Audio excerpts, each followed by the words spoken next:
नमस्कार। आज हम महाभारत के एक बहुत ही अहम मोड़ की कहानी देखेंगे। एक ऐसा मोड़ जहां एक शादी ने एक पूरे साम्राज्य की नींव डाल दी और एक महानायक को एक ऐसे राजा से टकराना पड़ा जिसका जन्म एक राक्षस के हाथों हुआ था। तो हुआ यूं कि एक तनावपूर्ण अपहरण के बाद माहौल एकदम शांत हो गया। जब कृष्ण की बहन सुभद्रा से अर्जुन का विवाह हुआ तो युद्ध की सारी आशंकाएं खत्म हो गईं और हर तरफ जश्न का माहौल बन गया। इस कहानी में हम ये देखेंगे कि कैसे एक घर की उलझन एक पूरे राज्य के लिए सबसे बड़ी चुनौती बन जाती है। तो हम इन 6 हिस्सों में इसे समझेंगे। अर्जुन का वो विवादित विवाह, फिर एक रानी का अनोखा स्वागत, उसके बाद युधिष्ठिर की सम्राट बनने की इच्छा, फिर रास्ते में आया जरासंध का साया, उसके जन्म का वो अजीब रहस्य और आखिर में वो निर्णायक लड़ाई जिसने सब कुछ दांव पर लगा दिया। अर्जुन के लिए असली चुनौती पता है, युद्ध के मैदान में नहीं थी, बल्कि उनके अपने घर में थी। अपनी नई पत्नी सुभद्रा को अपनी पहली पत्नी यानी कि शक्तिशाली महारानी द्रौपदी से मिलवाना। देखिए, यहाँ एक बात समझनी होगी। अर्जुन की दूसरी पत्नियां जैसे उलूपी या चित्रांगदा, उनसे अलग सुभद्रा को कहीं और नहीं छोड़ा जा सकता था।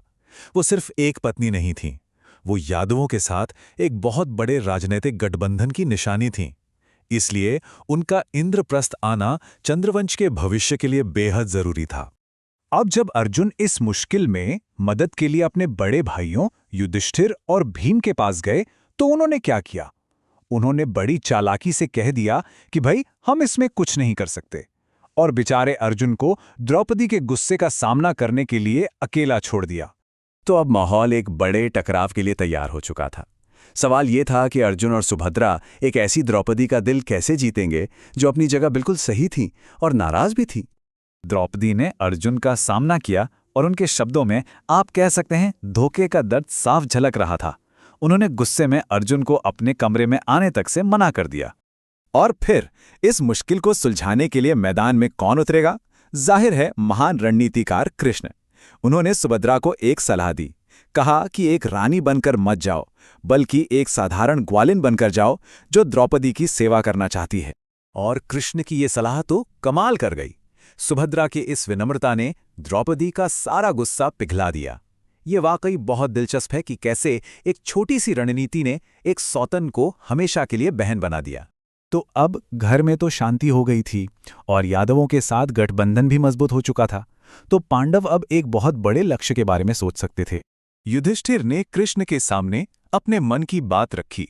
उनके पिता की इच्छा थी कि वो राजसूय यज्ञ करें जिससे वो चक्रवर्ती सम्राट बन जाते। लेकिन युधिष्ठिर के मन में ना एक हिचकिचाहट थी। तब कृष्ण ने उन्हें एक एक करके समझाया कि क्यों उनका शासन सबसे अच्छा है।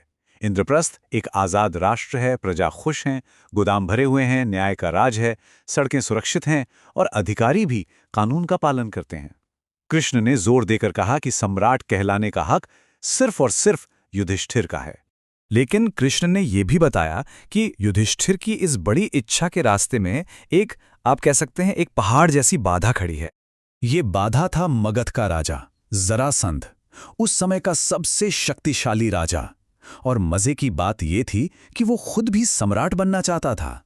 और देखिए, जरासंध सिर्फ एक राजनीतिक दुश्मन नहीं था, वो तो अजय बनने के लिए 100 राजाओं की बलि देने की एक भयानक तैयारी कर रहा था। 86 राजाओं को तो वो कैद कर चुका था, बस 14 और चाहिए थे उसे।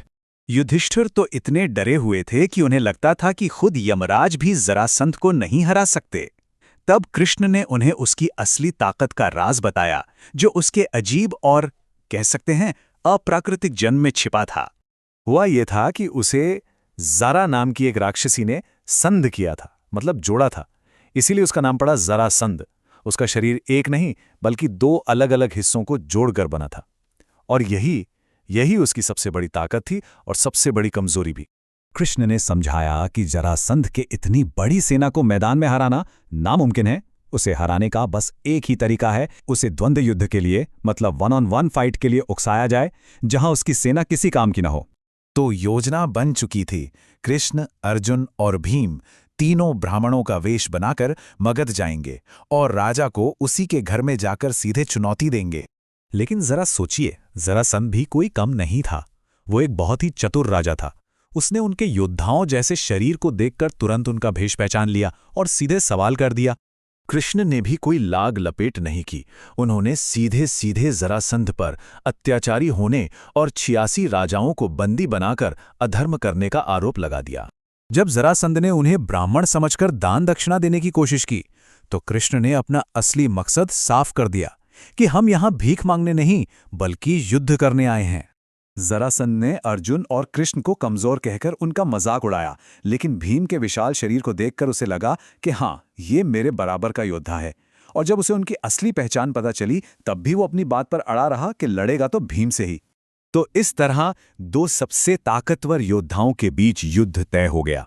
अब एक तरफ थी राक्षसी जादू से जन्मी ताकत और दूसरी तरफ थे 10,000 हाथियों की शक्ति वाले भीम।